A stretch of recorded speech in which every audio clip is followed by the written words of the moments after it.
What's going on, everyone? It's finally the month of October, and horror movie fans all across the world, including myself, cannot be more freaking excited. So to start the month off on the right track, we are going to look at 3 horror films that you probably have not seen before in your life. So thank you so much for tuning in to Rabbit Hole Entrance. Now let's waste no more time, and let's get to the video. Our first film is going to be the found footage horror film Noroi the Curse, released in Japan back in 2005. Unlike most of the shorter found footage flicks, this one spans for nearly 2 hours long. But guys, do not take that like a bad thing. The story in this film is excellent. It is about a famous investigator named Kobayashi, whose house has burned down with his wife in it, and he remains missing since his body was not found in the fire. They suspect his latest investigation may be the reason behind it all. When they see the archives of footage and evidence from that investigation, they uncover a horrifying truth. Kobayashi was investigating a series of strange incidents that had been caught on television. Like a genius girl managing to materialize water out of nothing, someone on a ghost hunting show being attacked by some invisible entity, or a self-proclaimed psychic that loses it on live TV and attacks a random woman. Though all of these things seem totally unconnected and perhaps fake, Kobayashi can see through it. He realizes through interviewing those same people and those around them that it all leads to them having an encounter with a demon called Kagutaba, a demon that would routinely be pacified by the people of a nearby village. But with that village's extinction a few decades ago, it seems that the demon has finally returned and is slowly to begin to leave its mark on the human world. This is definitely the best found footage horror film I have ever seen. It actually has a pretty complex and detailed story that justifies its runtime, and it doesn't feel like there's any fillers. The story of the demon is pretty interesting and can keep you engaged with wanting to know more about it. And this could be the issue that a lot of people may have with this movie, is that it's one that you have to pay attention. It can be very easy to lose track on the progress if you zone out for just a few minutes. The documentary/investigation vibe that the film has works really well. It makes everything feel more natural and realistic. Because that is a huge flaw with the home movie style films, because certain scenes can feel forced or illogical to be caught on video, whereas here the point is to catch stuff on video. The acting is actually great, and we know how rare that can be with these kinds of movies. And most importantly, it's not predictable, nor does it feel low budget. Even in the non-scary portions of the film, things can still feel tense and uncomfortable. And guess what? Shockingly, there's no jump scares at all. You won't find yourself laughing at bad or cheap scenes here. Everything is original, no cliche crap, none whatsoever. It's a solid horror/mystery film that is easily superior to the likes of Paranormal Activity, Grave Encounters, and especially the Blair Witch Project. I mean, my goodness, it really pisses me off how these films are so much more popular than Noroi the Curse. As far as I know, this movie is only available for streaming on the Shudder app, which unfortunately is not a free service. But it can be found here on YouTube, which is how I watched it. Just know that the resolution will not be as good. However, maybe it's just me, but I feel like the lower quality actually helped to make the film better. More scary, more creepy, even seem more realistic. But maybe you're bougie and need to see it at the best resolution possible, so it won't work out for you. But that's enough of Noroi the Curse. Let's move on to the next film. In spot number 2, we have the slasher flick Pieces. Released in 1982, it's marketed as a Spanish movie, but it takes place in the USA and it's casted by mostly American actors. So it's American? I don't know. Now, just because it's Halloween time doesn't mean we can't have a good laugh. In my opinion, slasher flicks are the least scary of the horror movie subgenres, and we mostly watch them just to have a good laugh or you actually get your rocks off to somebody getting completely obliterated. And what better way to laugh your ass off during October than with a cliche 80s slashers movie with the budget the same size as a 9-year-old's piggy bank. Let's check it out. So the story, I mean if you can even call it one, takes place at a college in Boston where a serial killer is targeting beautiful college women and claiming certain pieces of their body, which changes every time. Geez, you already know this film is radiating with originality. The origins of this killer is just laughable. An innocent boy who was repressed from fun by a strict and abusive mother, and then he just snaps and disappears for a while and finally returns to begin his road of carnage. This flashback scene in the beginning left me dying.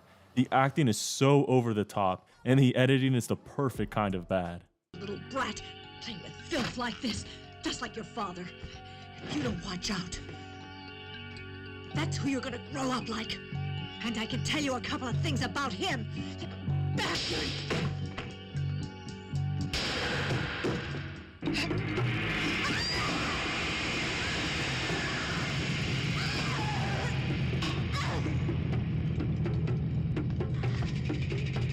Oh man, it just doesn't get any better than that. All the kill scenes in the movie are just like this, over the top and excessively bloody.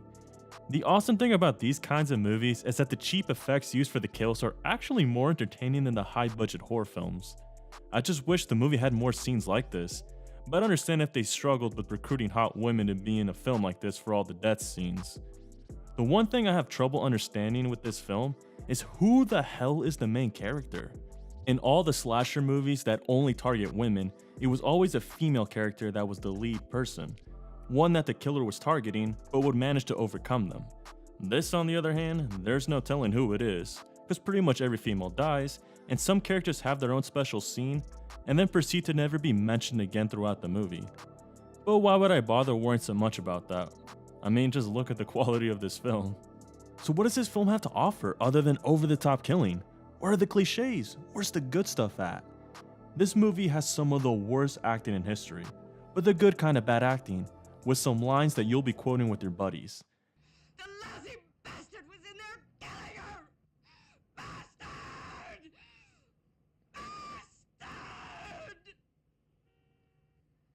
Bastard! Bastard!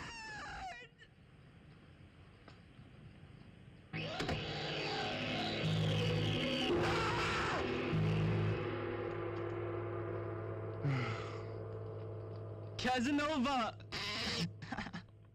You have that typical suspect guy, who's unattractive, fat, and awkward, and the film tries and fails miserably in trying to fool you to think that he's the actual killer. You have hilariously bad dubbing. I almost thought that this film was just in a different language, but after seeing that the actors were all American and IMDb, I was just shocked. Holy Mother of God. Come on, let's go. No, you stay here and call the lieutenant. Okay. No, what am I saying? I can't think straight. We'll use the car radio. Come on, Kendall, I need you. Wow, I just don't have the words for that. You also have typical amateur filming mistakes, like this girl right here showering. Her hair is completely soaked, but when you see her walk out, her hair is now completely dry. Every character that has some kind of a role in this movie is a complete idiot. They do not behave or think like any normal human being. I mean, not even the cops can show any type of competency. They say some of the stupidest things. You see, I'm pretty sure the murder is someone on or around the campus. But surely you... Wow, you mean to tell me that the killer in this college is working in the college or lives around the college? Every 60 seconds in Africa, a minute passes. Jeez, you guys just don't get paid enough for this. But you also have some aerobic scenes right here. I mean, it's the 80s. And yes, for all you sickos out there, there is plenty of nudity to help sell this film. But what puts this movie very high in my list is this one scene right here in the final scene of the movie. They both contain things that I just have never seen used in a horror movie before.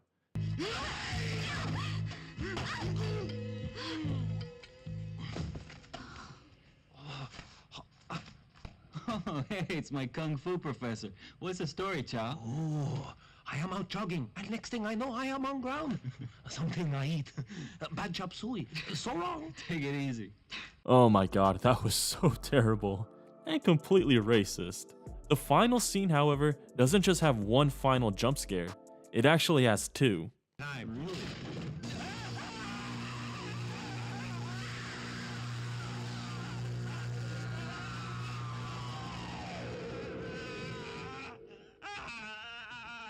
I'm not going to show you the second one. It's something that you are just going to have to see for yourself. But it can make it worth watching the entire movie just for that final scene right here. This movie literally has everything you would want from an 80s slashers film. There's very few out there that can deliver the cliche so hilariously bad and come up with their own little inside jokes. I mean, seriously guys, please give it a look at. It should be available on Tubi TV for free. I'm not sure if that's available everywhere around the world, but you can also rent it for a couple dollars on Amazon Prime in case you can't have access to it. And for our third and final film, we have The Brood, Released in 1979 here in the USA, this is my favorite of the three and one of my overall favorite horror films of all time. Let's check it out. This story is about a man named Frank Carveth, who just looks like Eric Foreman's older brother, except this guy, he actually lived in the 70s. But anyways, he's going through some tough times with his family, since his wife is under the care of a very unorthodox doctor named Hal Raglan, played by the great Oliver Reed, one of my favorite actors. But Dr. Raglan has a very controversial practice, and while Frank's daughter Candy was with his wife Nola under Dr. Raglan's care, Candy ended up with some serious injuries on her body. Frank is convinced that he no longer wants to go along with the therapy and will refuse to let Candy return. But legal trouble could come to him if he refuses to let the mother see her own child. He must prove that Raglan's practice is unsafe and he is a total fraud in order to protect Candy. But that's not the whole story going on here. Because while this drama is happening, there are these mysterious killings happening, and they're all people that are close to Frank. These evil, deformed small people end up killing his mother and father-in-law. I mean, these things are some of the freakiest things that I have ever seen. I don't even know what I would do if I ever encountered one of them. Exposing Raglan's dangerous practice and these killer creatures are all somehow connected, and throughout the movie, you will see this intense and original play out on discovering this mystery. This movie has aged like fine wine, very ahead of its time and still scarier than any of the other horror films that I've seen come out this century. I'm quite surprised that certain reviews on this movie called it this type of slow burner. It didn't feel slow paced at all. The story is very good and unique, and it gives you a craving to understand these strange events. I'm also happy that there is no side plot, nor any time wasting whatsoever. It's a perfect 92 minutes. Every second of runtime does contribute to the story, in understanding the characters and providing context. The acting, of course, is top grade. Oliver Reed never fails to impress. And we have to give a special shout out to Samantha Eggar, who was just incredible playing Nola, the twisted wife of Frank. Now, I don't want to give too much of this film away. This one I really want you to be surprised with what happens in the final third of the movie. It just blew me away. I just was not freaking ready for it. The creatures in this film are in my top 5 scariest monsters. Never when they're on screen do things seem calm. They are just so freaking hideous. They're always in groups, and I just don't even know how to describe them. You get this anxiety and this type of fear that you get when you don't know what you're up against, but you know that it's evil. The killing in this movie may seem silly or over the top, but for me, it's just grim. I think it's just my personal pet peeve when they use blunt objects instead of sharp ones, and it takes like 20 freaking strikes to kill somebody. This film is sort of like Noir the Curse, with the mystery/investigation style mixed with horror, which of course was executed perfectly. This is a very dark and disturbing film, and there is some messed up shit that I will not be able to unsee, and the story only gets more and more crazy. You will not be able to predict the meaning behind everything. This is another masterpiece by David Cronenberg. I just don't get why he and his work are left out so often when it comes to talking about the best horror films or directors. He has made some top-notch stuff, like this film, The Fly, Dead Ringers, Scanners, or even Videodrome. He has made way better films than John Carpenter, Wes Craven, and Rob Zombie combined. He is freaking demented, and I absolutely love it. So David, you are an unsung hero to horror and dark films. Here is my little tribute to you. Thank you, good sir. Anyways guys, this is where I'm going to end it. I really hope you enjoyed the video to the fullest extent, and I've hopefully broadened your eyes to what horror films are really out there so that you guys can give a watch during the season of Halloween. If you guys wouldn't mind hitting that like button and commenting down below, it helps the channel out a lot. And of course, I'm more than happy to hear your guys' opinions and thoughts. They mean the world to me. So again, thank you so much for watching. Take it easy, take care, and I'll see you guys next time.